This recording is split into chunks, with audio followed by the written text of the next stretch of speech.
Relatable Radio Hour with me, Dr. Green. Thank you so very much for joining.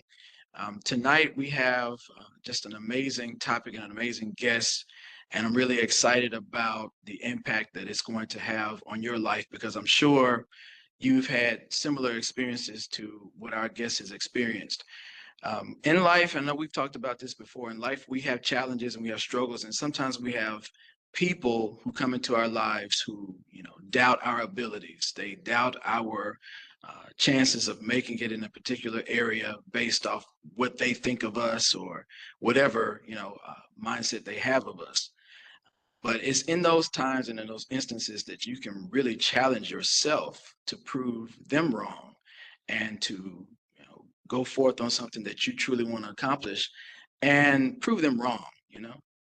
That is an important task in our lives that we always, in some type of way, have to experience.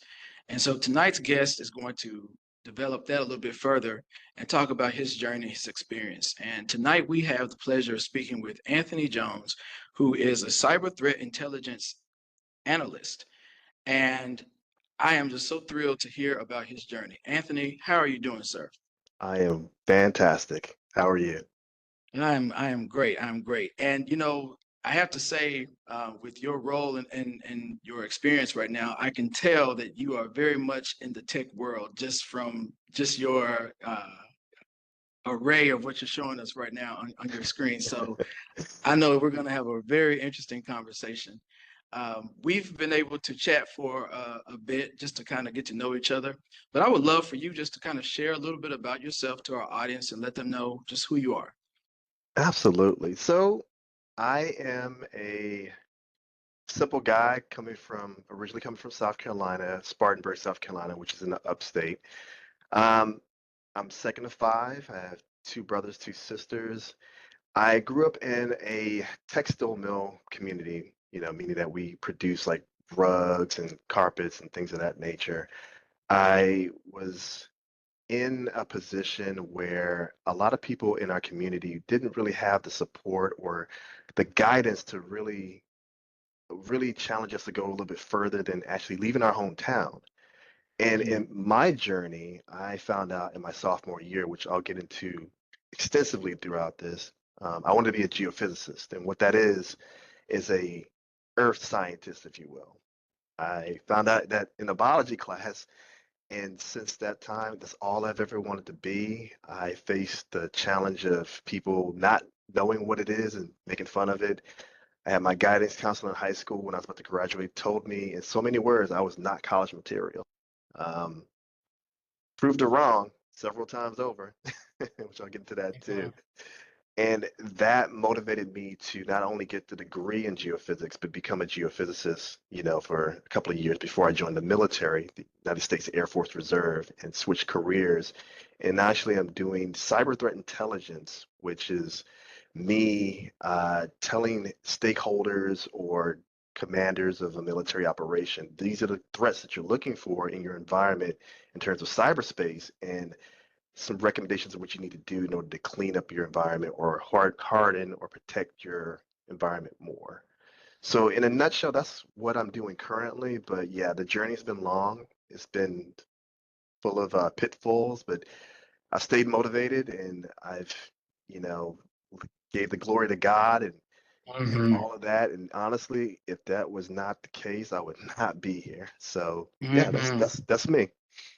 Absolutely. So, I mean, just from what you've shared, just in that instance, I'm envisioning, you wanting more for yourself, at a young age. I can imagine growing up in a town like that, when people are working in factories and just kind of doing kind of the basic type of jobs. Nothing wrong with it, of course, Oh yeah, no, but not at all. being in that space, it's really easy to think of yourself of, okay, well, this will be my life, this is what I'll be doing, this is what my life will be comprised of. But there was something within you that saw something a little bit bigger and greater, and you kind of touched on it a little bit. But if you could just kind of elaborate a little bit on uh, how you were able to change your mindset into wanting more, and what was it that you saw that made you want to? aspired to be more? Sure. So I don't know. All my life, I've always felt that there was something else that I should be doing. I guess some Mm, internal drive or fire or whatever you want to define it as. There was always something I wanted that I felt like there was more out there for me. I used to go outside and look at the airplanes fly from the local airport and always wonder, I mean, where are they going? You yeah, know, well, I want to be that person that gets on the plane to go to that place, whatever it is, that business person who's running between gates or whatever. And and with that, I again, I never felt like I always felt like I was different. I felt like there was something more out there beyond the city limits of like Spartanburg, South Carolina, and I wanted to see what it was. I just really want to see what it was. So when I found my calling, if you will, in geophysics, it was an opportunity to really step outside of my comfort zone. It was really a way to get out of Spartanburg, see the world, and I did. Um, but like I said before, there were pitfalls. I mean, I didn't have a lot of role models in my community to motivate me to want to do that. There was a lot of questions about, well, why don't you just work at the local factory? And in fact, BMW, the car manufacturer, came to Spartanburg just before I graduated, and everybody was like, you know what? BMW, they're allowing you to take the cars home. You can drive mm, them, and sooner or later you can actually own one. And I'm like, you know what? That's great for, not saying it's not for me. If that's what you want to do, that's fine. But geophysics is what I want to do. I was in that biology course in my sophomore year, and my teacher, thank God, Kathy Farrell, give it up to her. She wanted us to work on public speaking, and she gave us all these like magazines like Times, New York Times, Newsweek, and everything. She said, go pick out an article and give a 10-minute presentation on it. Northridge, California had an earthquake the year before. I saw the article, I did my 10-minute presentation on that, and I fell in love with earthquakes because my whole premise before was I wanted to do something. I felt like there was something I needed to do. And when I saw that article, I saw that there was potential in terms of, okay, we have solar energy, we have water energy, we have wind energy. Why can't we have seismic energy, like collect it? And even then, collect it and use it as a tool to stop an earthquake, send it back in the same direction, canceling the earthquake out. And that was the whole thing. I was like, that's my theory. That is what I want to do. It was exciting to me. So again, throughout the entire time for high school, that's what I wanted to do. I got to college, even after she told me I was not college material, my high school guidance counselor.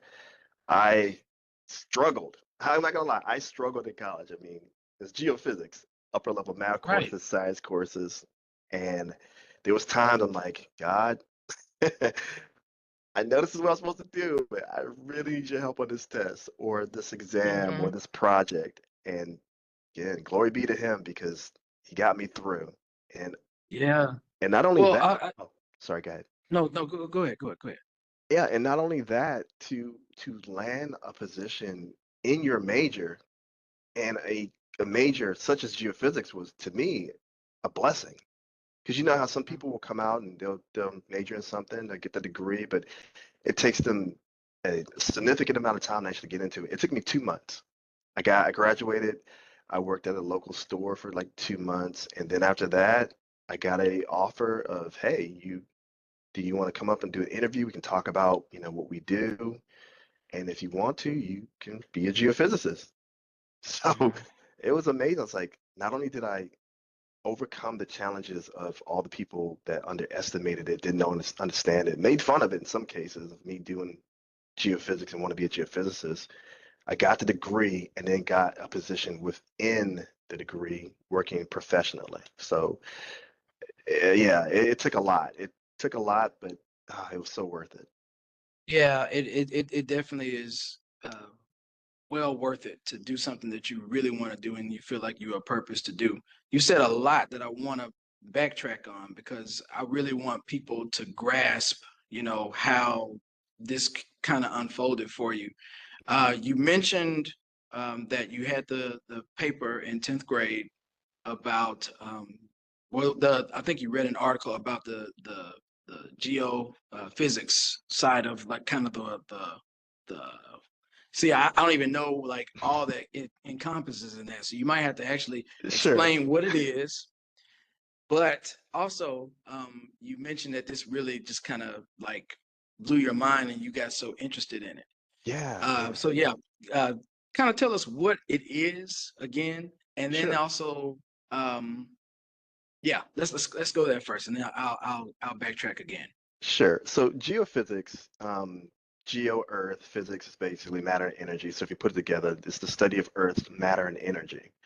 And it goes into several disciplines such as seismology or earthquakes. It goes into gravity, just how Earth gravitational pull brings things in, and other disciplines. Now, where I was interested in was the earthquake seismology portion of it. So, Okay. again, when North California had that earthquake, I saw the power and the destruction of what it did. And I wasn't fascinated with the destruction, but more so the power that it generated. Because my thing was, and I was looking at it very, I guess, in a simple terms, a wave kind of goes like this, where it goes up and down, it goes in a straight line.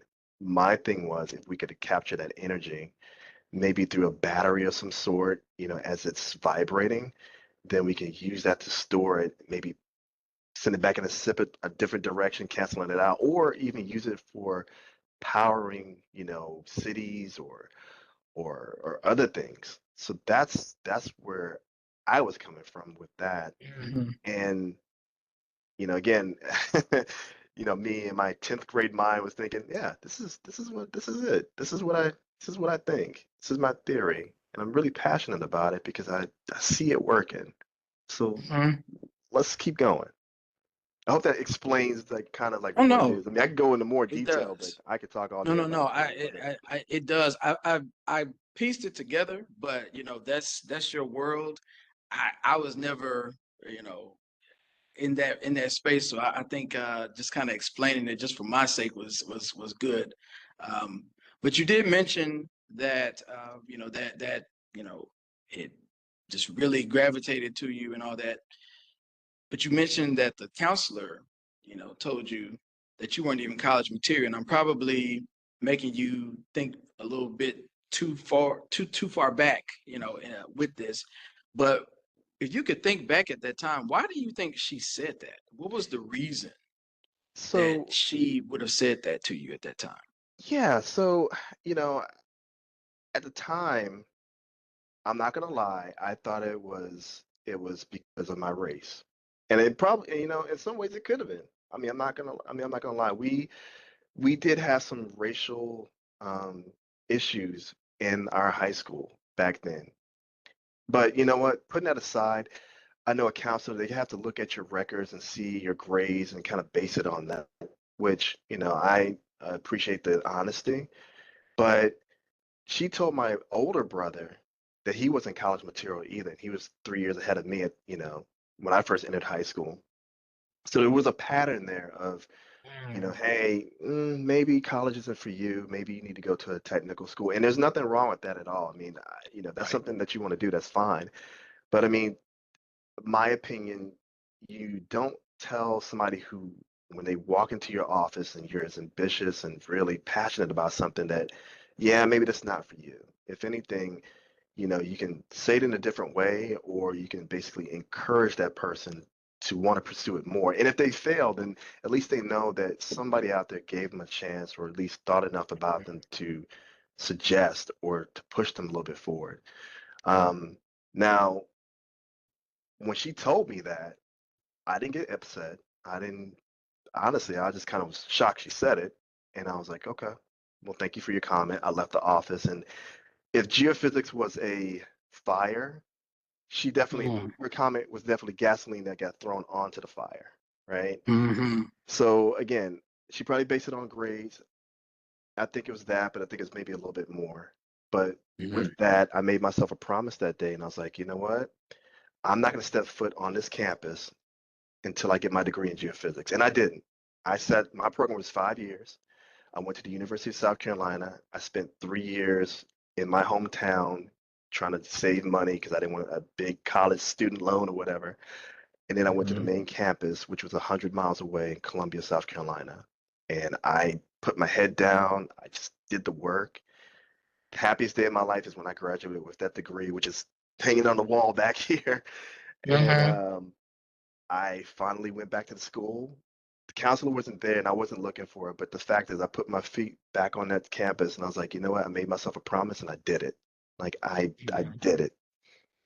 So that was my whole motivation. So when she said that, I guess I could have taken it in a certain way of, oh, okay, it could have crushed me, but it actually created, I guess, the person inside of me to want to prove people wrong or prove that person wrong and to get that degree even more. And yeah, and I did it. I did it.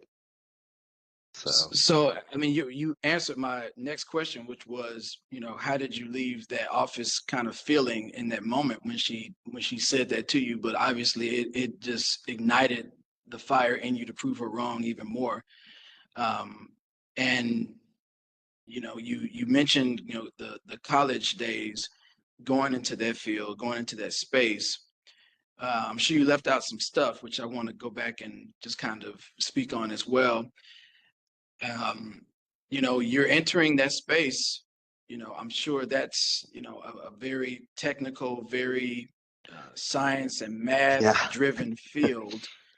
Um, and I'm sure, you know, going into that space could have been kind of like a shell shock, with the material alone, but also just the company, or I wouldn't say company, but the atmosphere that you were probably in. right. Uh, I would imagine it wasn't a whole lot of people that looked like you in that space. I don't want to, color that for you, but talk about those instances, being in the classroom spaces and, the material that was kind of given to you at that time. Of course, collectively joining that with, just the atmosphere that you had to just get used to. Hmm. Talk to us a little bit about how that experience was for you in during that time, of Yeah, course, in pursuing your degree. absolutely. Yeah, so you're right. There is not a lot of people that look like us in that space, like in the STEM, science, technology, engineering, and math. Um, in the beginning, we start off with your general requirement courses. Of course, it's kind of a mixed bag, but as you get closer into the degree, especially in physics, um, I definitely was the only in a lot of cases. In the math courses, I was definitely the only. And then once I started getting to the upper level geophysics courses, not only was I the only, but I found myself being the only undergrad person in the room just because a lot of the grad students came back to Wow. school to get another degree because they worked in oil and gas and other industries. So I was in a very, I was in a very small world, and I think maybe I saw one other African American person the entire time who was Wow. majoring in geophysics. I mean, and this was like years later, and we got together, and I told him like, hey, we got to stay in touch, we got to fellowship, we got to do all the things because while my classmates were really, really nice, it was hard to explain to them that, okay, not only am I in a science and technology field in geophysics in these upper level math courses, it's hard to connect and you understand, what I go through on a daily basis. And I'm trying to explain it to you, but until you do it, you're not going to really get it, right? So it was uh it was challenging in that. So I didn't really have anybody to connect with and to talk to especially when I was struggling in it. Um, I had my family and everything like that, but even then they didn't really quite understand. So to try to find that Mhm. connection with people was difficult. It was really, really difficult. And the coursework, oh God, I can't remember how many sleepless nights I would have, for science and the math and the, all of it. So, like I said, a lot of it was me looking up at the sky and like, God, what, I need your help on this because right now you're the only person that knows what I'm going through, and I wish there was somebody else I could connect with. And luckily, I did find an organization. It's a Society of Black Geophysicists, and there are very Okay. few of us in that space too. But I ended up connecting with them, and kind of talking with them a little bit. And we were all dispersed, spread out, but we connected and talked and kind of uplifted each other where we could when we could. And then even roll into the industry, just trying to find somebody in that space. I found honestly no one of somebody that looked like me in that space. It was just predominantly white. Every so often I may see somebody who was of a East Indian descent, but that was about it. So yeah, it presented a challenge being kind of, I was saying some words, isolated. Hmm. Uh, but yeah, so yeah, so those are the things that I kind of challenge the challenges that was faced with me or presented me with. Were there any of those times when you had those challenges where, you did feel like just kind of giving up, or were you always ignited to kind of see it through? I was dead set on doing it. I'm one who I'm not unstoppable, but I'm not easily stopped. I'm not easily deterred. So it's one of those, this is what I want, and this is all I've ever thought about, and I'm going to do it, and that's just it. That's it. I have my mindset. Now I know people. I met some people who's like, you know what? If you're really struggling this hard, maybe you should change your major to something else. And I Hmm. was like, yeah, I get what you're saying, and I get this is a very Hmm. niche environment, but no, this is what I want. I'm going to go after it. I'm going to get it. And if it, I'm just saying it's something that I really wanted to pursue, and I really, really wanted it. Hmm. And it was something I needed to prove to myself, so that's why I did what I did. Hmm. And sometimes people think that, when you're living a purpose-driven life, everything is going to be really easy to Hmm. obtain. But I think in a lot of instances, it's not as easy as you would think. And you talked about, how this has been in your, grasp for such a long time. Did you ever feel as though, um, you were living your purpose, but you also kind of felt as though it should have been a little easier for you to kind of get a good connection to? I always felt I was living in my purpose, yes. But as far as easy, I've never I've never thought the road was going to be easy. In fact, I've always said that, I'm going to probably end up having to do it the hard way, and I'm okay with that. Like I'm Mhm. totally okay with that.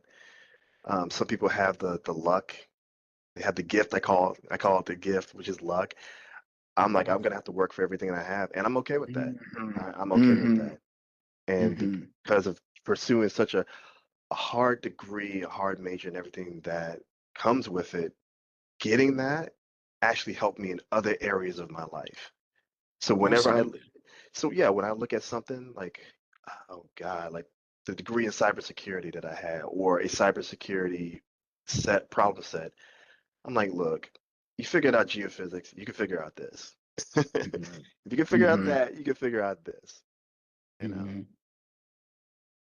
And I'm kind of thinking as well, and I'm speaking on your behalf. When if you have an adult telling you that you can't do something at such an early age, especially when you're in your, development stage, when you're about to become whatever, you're trying to become in life, and you have someone to tell you that you can't do it, that'll arm you to prepare for any type of discussion or any type of situation when you've been told or been counted out, for lack of better terms, uh, in doing something that you want to do. So that alone is enough ammo to keep you thriving. I'm also just kind of wondering in that same vein, you heard the comment from the counselor telling that you couldn't do it. You're in college, you're challenged, you're, having to face, things that were really, really difficult. Did you also kind of face, the scrutiny from people saying that you couldn't do it in that time frame as well, or was that something that kind of came later on? Oh no, definitely for that time frame as well, and especially for my father. He had a mindset of, okay, I don't know why you want to leave this town. I don't know why you want to do this particular thing. Life could be so much easier for you if you just go ahead and just go this way. And I don't think he really, and even today, I don't think he really understands like how that passion that I have inside me really drove me to that direction. So I had to get past that and kind of flip it on its head by saying, okay, or flip it inside out and say, you know what? Okay, if to put up that much resistance to you doing this, that means you're probably doing something right. You're going against the Mhm. grain, you're going against the norm, and you're breaking through ceilings and all the terms of phrases that you want to say. So I figured, okay, we're doing something right here. If people are putting up a bunch of resistance saying that I can't do it, so I use that. Mm. And as far as the counselor is concerned, I mean, I always go back and I tell people stories, and it's like, did you not go back there and, curse her out? I'm like, no, I never saw her again. And honestly, I had to kind of thank her for what she said, her comment, because I'm not saying it would have stopped me from doing what I was going to do, but it definitely gave me that huge push to do it even more. Mhm. Because my thing is also do not tell me who I am and what I can be ever. Because if I want to do it, I'm going to do it. And that's just the end of it. So, so I guess again, guess I have to kind of thank her for where I am today. Mhm. Yeah, I mean, the comment just gave you fuel to really be where you are now. And as far as what you said about your father, I think sometimes, you know, parents can sometimes not understand uh, the potential or the opportunities that are available, aside from what is kind of right here, right now, like the present type of career, the present type of way of making money. Um, that can be a little intimidating for parents or just older people in general. I mean, they came up at a time when this is what you did and this was a surefire way to do this, Right. this, and this. Mhm. And it sounds like with your father, he didn't understand why you were taking a chance on doing something out of the norm, which Right. was kind of the structured way of doing what people were supposed to do to make the money. To go schedule in, clock in, get the money, work the factory, whatever the case may be, come home and make it be what it is. But you obviously saw more for yourself during that time, and it paid off. And you going into this program and rolling up your sleeves. I am curious also, I mean, with the amount of work and discipline that's required for that particular program, were there like out of the box experiences that you all had to complete in order to fulfill the degree requirements, or were you having to intern? Were you having to do things that were kind of structured in that capacity to learn more about the field? Oh yeah, absolutely. Actually, I had an opportunity, two opportunities within the same summer to advance my knowledge of earthquake seismology. So in 2001, it was after my fourth year, they had some grant money to send me over to Scotland to put Oh in. wow. Yeah, it was amazing for 34 days, which it, it amounted to digging holes in the Highlands of Scotland all summer. Which, hey, you know what? I was there. We put in teleseismic stations. So what we would do is, in teleseismic stations, what it is this: you're using the natural vibrations of the Earth to power the equipment to study the Earth's subsurface. Wow. Yeah, so they had some grant money. They's like, "Do you want to go?" I'm like, "Are you serious?" I mean, Yeah. yes, yes, yes, I do. I want to go. So I flew over. I was there, and I just we planted all these. I didn't get to see the setup of the actual teleseismic station, but getting the ground prepped and ready to put it in, I sat there and helped a guy who was a PhD student, get everything set up. 34 sites, 34 days.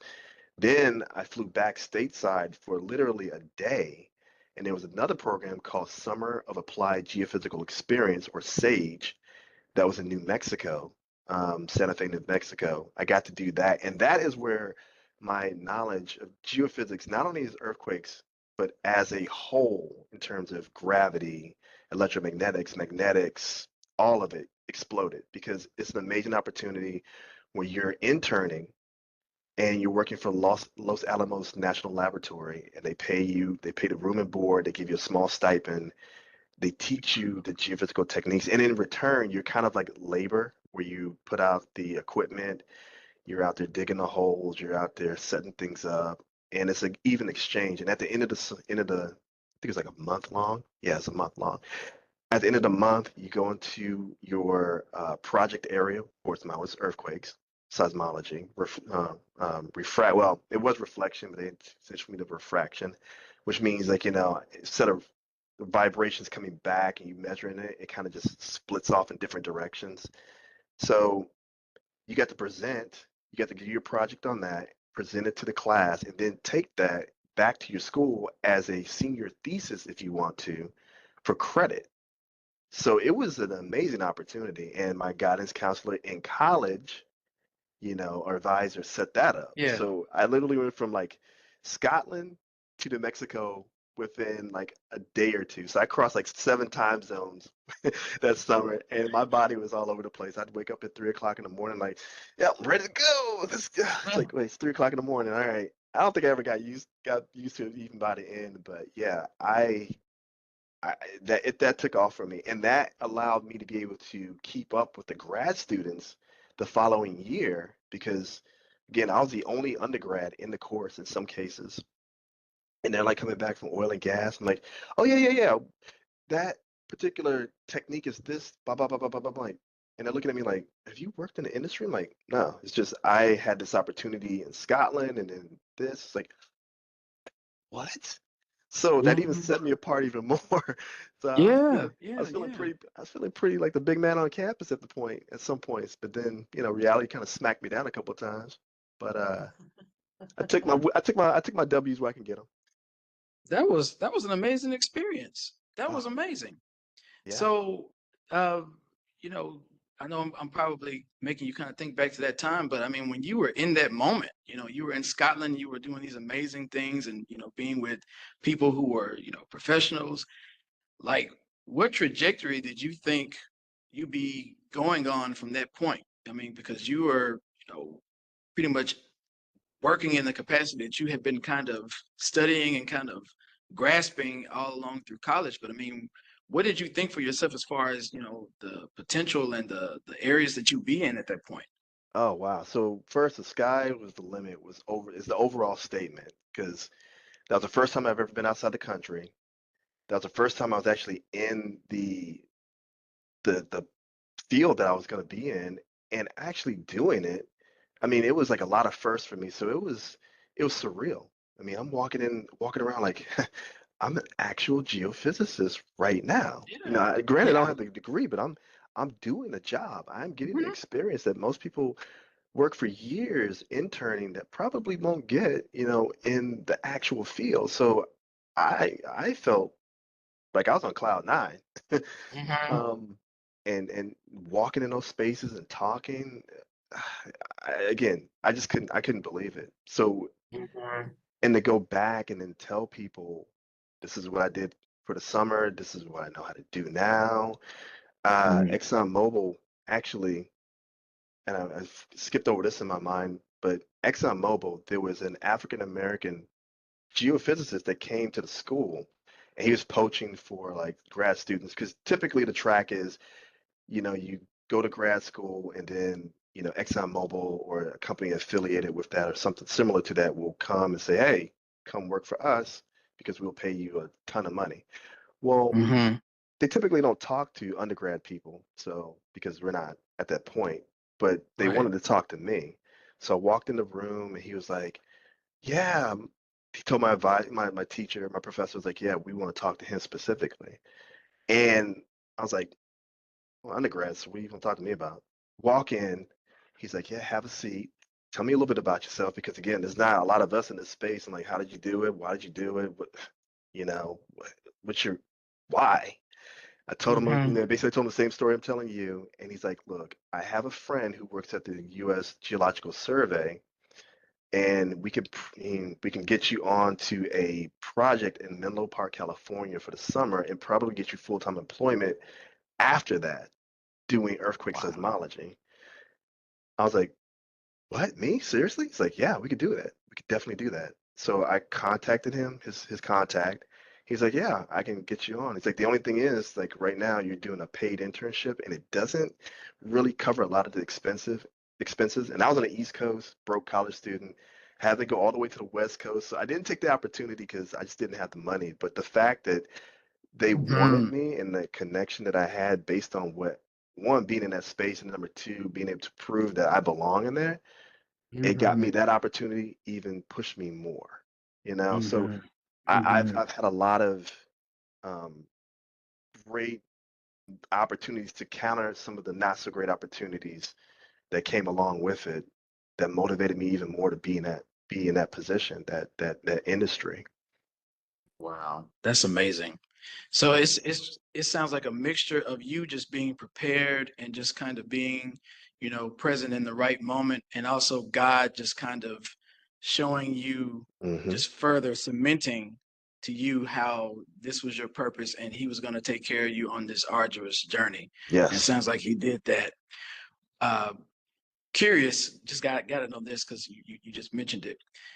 When you would have opportunities like that, I know you said you didn't take the opportunity at that time, but whenever you would have, these amazing opportunities or these amazing things come your way, did you ever share that with your father? And if so, what was his reaction to that? Because this was, the guy that kind of was confused as to why you were moving forth on this. I shared my experiences with all my family, where I was going, when I was coming back. I mean, and everything. And just in my dad's defense, he was just looking out for his kid. Of He course. he couldn't imagine, um, he couldn't see, I guess, couldn't see the vision that I was actually presenting him, and he was Right. just afraid that, maybe life or what have you would smack me down enough that it would just kind of like demoralize me. So I have to say that first and foremost. But as far as telling him about it, he didn't quite understand it. I explained it to him a lot. It's like, this is the opportunity. He's like, okay, that's cool. Is it paying good money? I'm like, yeah, it's paying really good money, Dad. It's great. And like, I know you're not gonna get, because he thought I was a weatherman. He's like, I thought you was going into weather. Like, I thought it was weather. Like, and I'm like, no. I was like, no, no. I mean, I see where you're going with this. It's a science degree, Yeah. and it's got something to do with the Hmm. earth. So he just in his mind connected to the Right. weather. But Right. but yeah, he was. I think largely he was supportive, but just confused as to like what it actually Of meant. course. Of Um, course. I remember coming back from Scotland. He was there with my family. Coming back from the airport. He's like, "Yeah, man, so what's it like over there? Like, blah blah blah." And that was like at the top of hoof and mouth disease that was over there a Mm, couple of years ago, and of course America was like blowing it out of proportion. yeah. So Yeah, I there's like, remember that.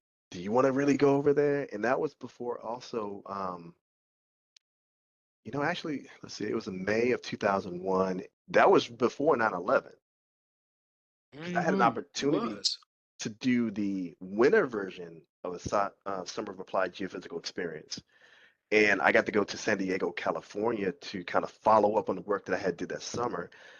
And my mother was like, you know what, do you want to fly right now? Because 9/11 just happened and all that. So I was like, Mom, I mean, I really want to do this. I know God's got me.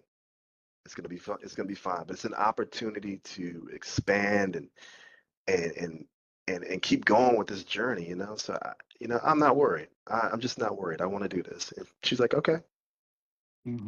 go ahead, go ahead. So I had a good time out there and got to do that. But largely, both my parents, not just my dad, they sup- they in some way supported me. They just didn't understand like what it actually meant. So. Right. Right.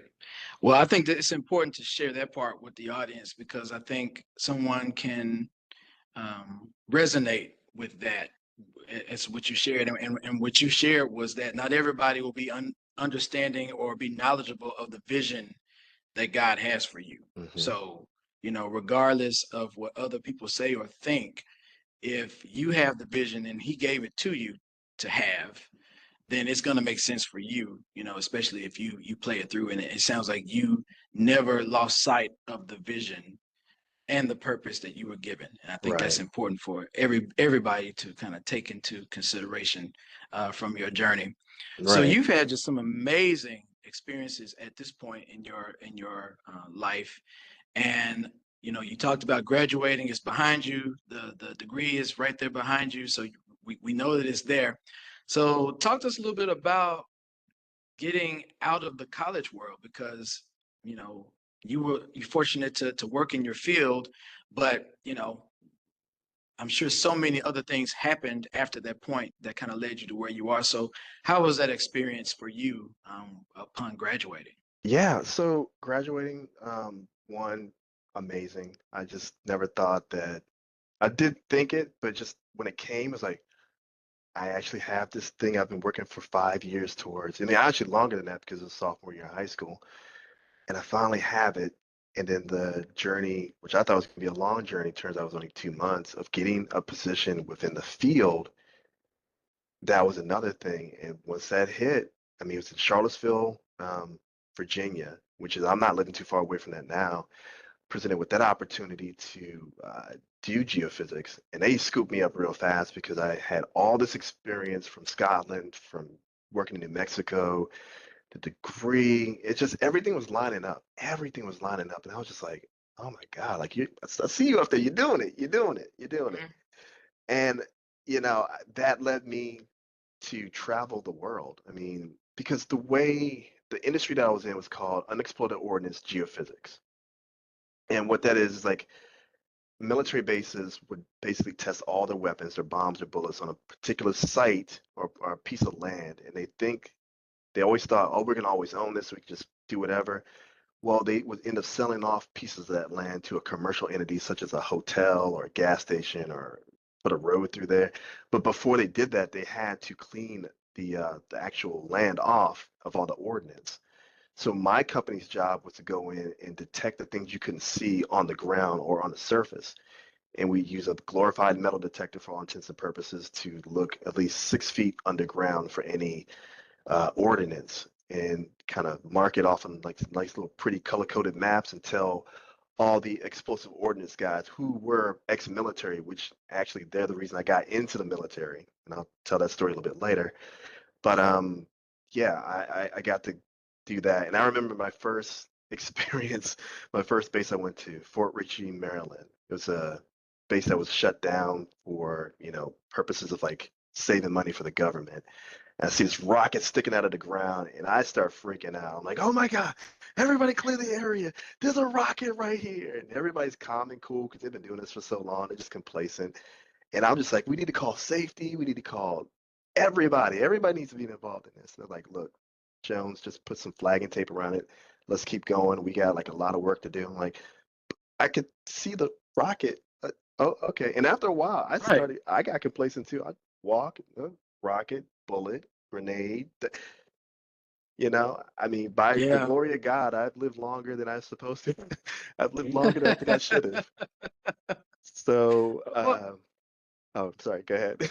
no, I was gonna say, in all fairness, I mean, to see a rocket in the ground and to see weapons and stuff, I mean, I don't think you're wrong to panic. In my mind, I think I probably would have been the same way. So, uh, seems pretty appropriate to me, but Yeah. I'm not in that world. So yeah, I saw that and that was it. And after a couple of times you see it, it never goes off. It's like, okay, well, just keep on moving. So Yeah. I got to travel the world. I mean, I got to go to Germany, all over the United States. I think the place that blew my mind the most was a place called Adak Island, Alaska. And if anybody's watching that, watches Netflix, if you watch Pirate Gold on Adak Island, that's where I was. So you have the state of Alaska, and you have the islands that are off of it. They call the Aleutian Island chain. It's a 3-hour flight from Anchorage in Alaska, the main state, to the island. And the way it works is that it was a military base that they put up in World War II because I think it's the Japanese were trying to advance island hop to the United States, so they put a base there to block their advance. Well, after the war ended, and it was like basically sitting there, just causing the government a lot of money, they closed it and had it for like commercial things like hunting, fishing, and everything. But there's still ordnance out there because there's testing their weapons there too. So flying out there and landing and looking around, it was like a ghost town. Like I've never been so far out in my life to the point that the international date line that keeps people like, from one day to the next, they had to bend it around the island to keep us in the same day. It was amazing. Yeah. Um, I remember getting there, walking off the plane. I'm thinking to myself, oh my God. I've gone farther than I've ever gone before. At that point, what did I get myself into? I'm like there's nothing around, nobody around. We're in this Oh, wow. direction means nothing. North, south, east, west means nothing because we're so far up there. Mm. And we did the work. We worked 6, 11-hour days, had Sunday off, and yeah, just all types of terrain, all types of weather. I mean, it was wild. And that's when I started talking to a lot of the explosive ordnance guys or EOD guys. A lot of them were ex-military that of all branches. And one day, Hmm. I think this guy named Joe, he came up to me one day. He's like, Jones, with that crazy degree of yours and experience, why don't you just, if you had a security clearance, like a U.S. security clearance, you could write your own ticket. And my thought was, okay, cool. How do I get a security clearance? Join the military. And at that point, I was like 29 years old, and I was like, I don't see myself like, joining the military and at a 29-year-old, taking out the trash. I don't see it. Like, what I'm saying? I have a whole career. Right. I just don't see myself starting over. And he's like, well, no, no, no, you don't have to do that. Just join the Guard or Reserve. Just pick a component, either Army, Air, Navy, whatever. Join the Guard or Reserve. And I've always heard that the Air Force is the Cadillac of the military. So I was like, okay, stop by a local office when I went home to see my mom one day. And they saw my resume. I told them what I wanted to, I told them I want a security clearance. I was like, I didn't know what I wanted to do. I was like, as far as a military job, I just want a security clearance. Took the ASVAB, scored high enough that I qualified for everything. But my recruiter was being a recruiter. And she was like, okay, so what do you want to do? You qualify for everything. I'm like, okay, what's on the table? What do you want to do? I was like, I don't know.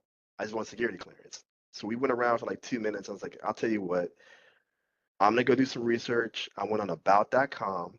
I saw all the jobs that had security clearances for the Air Force, and I just gave them our laundry list. Like, think EOD was not one of them because I told her I was like, look, I gotta be allowed to spend the money, and she was like, well, there's a $15,000 signing bonus. I'm like, well, I have to be allowed to spend the money, so no, but thank you.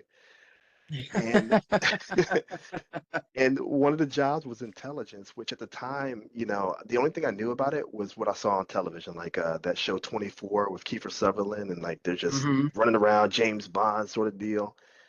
Yeah. So I put that on the list on a Friday night. Sunday morning, she calls me. She's like, "Yeah, they want to talk to you in this intelligence branch." I was like, "Intel, that sounds interesting." So I did, went there, did the interview, hired me on the spot. And then I did basic and tech school and came back. And I ended up switching careers because I fell in love with like intelligence. It was something that, it was something I was really passionate about because as you can Hmm. tell, I have no issue speaking in public and then Right. especially about something that I know about. And I had the security clearance. I played around with about going back to geophysics, but again, it was just something that another calling that was telling me you need to go in this direction. Geophysics is my first love. But I Hmm. think you need to go in this direction with Intel. And because of that, I just made my 17th year in the Air Force so far, between the Guard, Reserve, and active duty. So I have 17 years altogether. And yeah, I'm doing cyber threat intelligence now. So yeah, if it wasn't for like running into those EOD guys and that and trying to get the security clearance, I wouldn't be here. Yeah, yeah, yeah. It's so amazing to hear that, the alignment that God had for you, you were always at the right place at the right time. Mhm. And he always had you someplace where you could be so that it would further your career and extend you as much as you could. And using all the talents and strengths that you have, of course. I mean, that's a great quality. And I've heard stories about basic training. I know it can be quite taxing. Is that about 3 months that you're having to spend in that regard, or is it a little less? I don't know the schematics of it. So when I went, it was technically 7 weeks. So you have something called 0 week, which is basically you.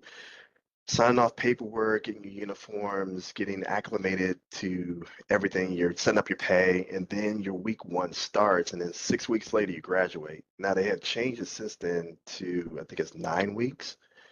And being as old as I was, I definitely stood out because they're like, Hmm. there's like, you look very young, but you talk like a as an adult. And I'm like, cool, I am an adult. But and they get into my background, it's like, why are you here? This is crazy. And I told them the same story I told you, and it's like, okay, well, that's kind of cool. Like, Hmm. let's go ahead and let's go ahead and make our beds. Right. But Yeah. yeah, it was like learning how the discipline of the military and march. And I think I've always been a disciplined person, so to me, it wasn't that much of a stretch. It was just, get into that routine of trying to follow the Air Force way. It was just another thing I needed to do. And even going to tech school, a lot of people, again, well, not again, but a lot of people didn't know that you had to public speak in the profession that I did. In the Air Force, I'm an all source intelligence analyst, but I support cyber threat intelligence. And what that means as far as all sources, like I take different sources of information and I put it together. So uh, cell phone data or data from not interrogations, but from like questioning, and I put that into one package and I present that to a commander or a director so they actually know what's going on. In some ways, I'm kind of like I'm an analyst, but sometimes I feel like a reporter. So I'm telling you what the Mm. story is, I'm telling you what I know, and if there's some information that I need to expand upon, I try to do that. So a lot of it's me standing in front of crowds of people, speaking and talking and explaining and teaching. Really, that's what I'm doing. I'm teaching. Um, so a lot of people weren't comfortable with that. And again, we're just all people. We're all people of different levels. But at the time when I'm talking, I'm the person that should know at least as much, if not more, than the people that I'm presenting the information to. So because of that, they gave me the confidence to say, okay, well, if you were the person that knew a lot more about this than I did, then you should be here in the position that I'm in right now, speaking about it. But it's Hmm. not, we're reversed. So technically speaking, you should be listening to me, which again, I'm very humble, but I have no problem like deferring to another person if you know a little bit more. So that's um, a lot of the things that I did coming up in the military. But yeah, the basic training, I don't know. I didn't find it all that difficult. It's just, you just have to have discipline, honestly. Yeah. You really just have to have Yeah. discipline. And I mean, it was a means to you getting to what you wanted, which was the clearance, the security clearance that you were told to get and told about. It proved to be worthwhile for you. You've been in your field for quite some time. It sounds like it's a perfect fit for you. What are some of the challenges that you kind of see in your current job? I mean, I would imagine quite a few things just knowing the technical backdrop of our country. But what would you say are some of the challenges that you see? So, okay, on my level, I'm a very process management type of guy. Like, okay, what's the process? And if there's a breakdown in the process, let's figure it out, fix it so we can make it better and streamline it. In healthcare, in this organization I'm supporting right now, there's not processes set up. So we're all kind of just, this is kind of an Air Force term, we're building the airplane as we're flying it. So a lot of Mhm. people are like, yeah, I didn't know you could do that, or this, or what is your role? Or hey, what's the process? And I'm met with, it's funny, you ask about a process. I'm like, yeah, that's funny, but seriously, what's the process? Yeah. So that's a challenge. The challenge also, and that's not on the commercial side. The challenge on the military side is that you have a lot of people who are motivated that want to do the job, but they don't want to give up or admit that they don't know how to do the job. In that Mhm. I bring a lot of things from the civilian side into the military to tell people what they should and shouldn't be doing. And I guarantee, and sometimes I run into a person who outranks me like an officer, which is fine. But I'm like, look, if I don't know something, I'm going to tell you, I don't know. I straight up don't know. But as an officer, I guess they're built and bred to say, okay, look, I'm the person in charge. I should know. Even if I don't know, I'm going to make up something. I'm like, no, don't do that. Just say you don't Right. know. We'll figure it out together and it will drive forward. That's what we'll do. So trying to humble themselves to admit that they don't know how to do something is a definite challenge that I see. And it needs to be, it really does need to be fixed. Because I'm like, I'm not a guy that's going to waste time. So don't have me going some, I won't say half baked, but just some really not thought out idea that you have. And then I'm going in this direction that I know is not going to work, but you're too proud to admit that you don't know what you're doing to tell me to not do it, you Mhm. know? So that's the challenges that I see. So if we can all get, I mean, if they could get past that, there'll be so many things that we could do. Um, Mhm. but that's the military. That is just the military. That's kind of the cons. The pros of it is that there is people out there who are as like-minded like me that Mhm. we find a way to fix things despite the fact that we have roadblocks such as people like that, such as budgetary constraints that we have to get past. Training, for example, we have to be very, very creative because our fiscal year, our budget year goes from October 1st to September 30th. So we only have so much that they projected out. So we have to be really, really creative in that space. So I'll take nothing and make something out of it. And I try to put myself around people that'll do the same thing. And with that, we're able to make or create incredible things or partner with people who actually have the things that we need that we can use in order to get and advance not only our way forward, but their way forward too. So with a challenge, with a roadblock does come an opportunity, and the opportunity comes with that a challenge, and overcoming the challenge comes with the glory of actually, finding a process and doing the things and getting things done. So that's the way my caveman brain works. Mhm. Far from a caveman brain. I don't think that's accurate at all. I think we have a beyond and above and beyond brain is what how I would put it. I do okay. Um, so you've mentioned so much in your path, and I thank you again for sharing your experience. What would you say to someone that's listening that has been counted out and just kind of been told that they couldn't do something? What would you tell that person that's listening to push them forward on accomplishing something that they really want to accomplish? Oh God, there's so many things I want to say. There's so many things that I have had said to me, and so many, I guess, barriers that I have had to overcome because of comments or concerns or whatever. But I would say to that person, look, I said this earlier, don't ever let anybody tell you who you are and what you can be.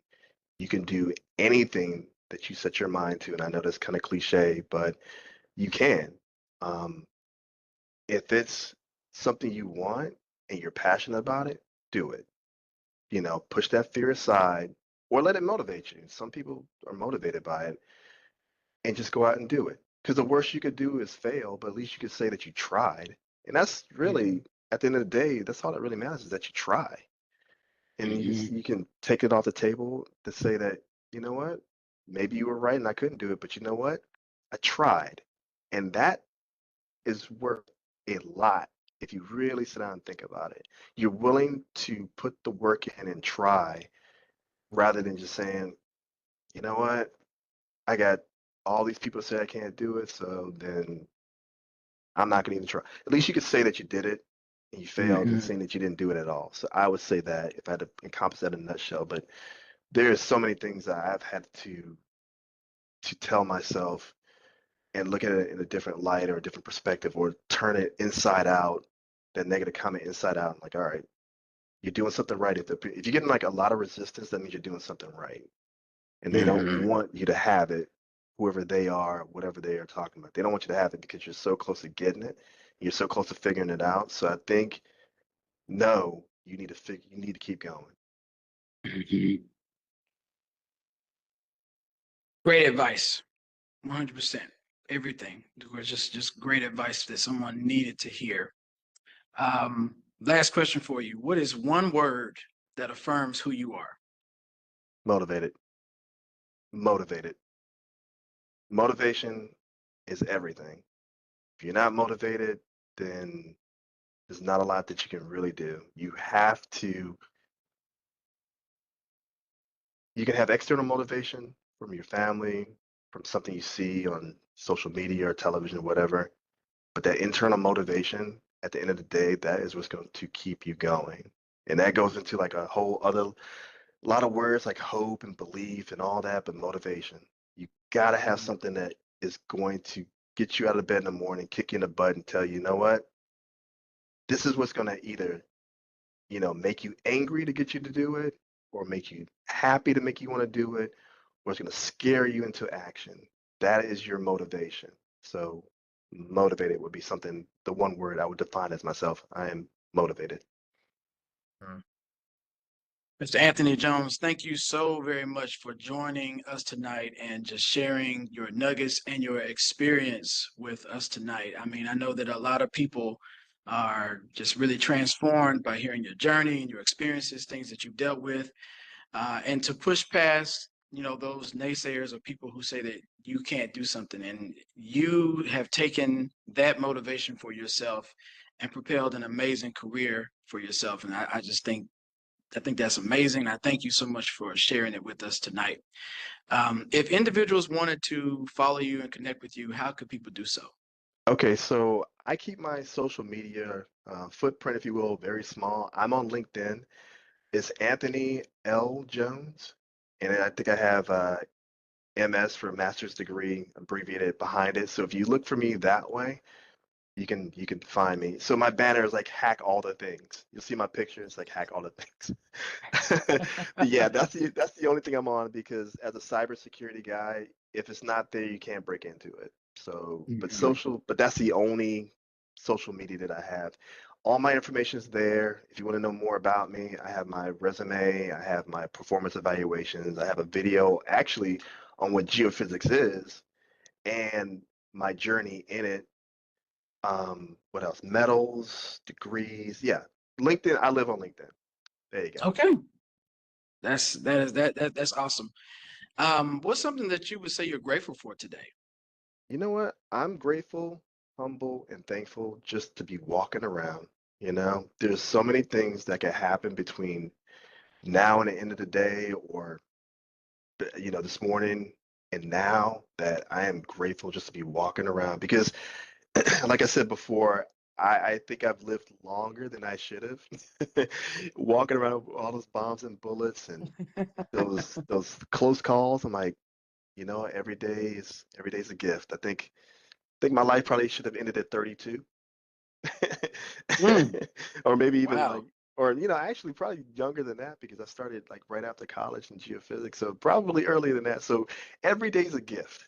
Every day is a Mhm. gift. Yeah, yeah. I couldn't agree with you more. I think I'm going to use that as my gratefulness moment as well. Just to be alive, and yeah, it's much better to be amongst the living for sure. Grateful, humble, and thankful. It's a, yeah, I couldn't agree with you more. Well, everyone, I hope that you enjoyed tonight's conversation, and were able to gain some nuggets from it. As I always say, feel free to follow me on YouTube. You can just type in Dr. Sherman Green, and you can watch this episode and many more episodes of the show.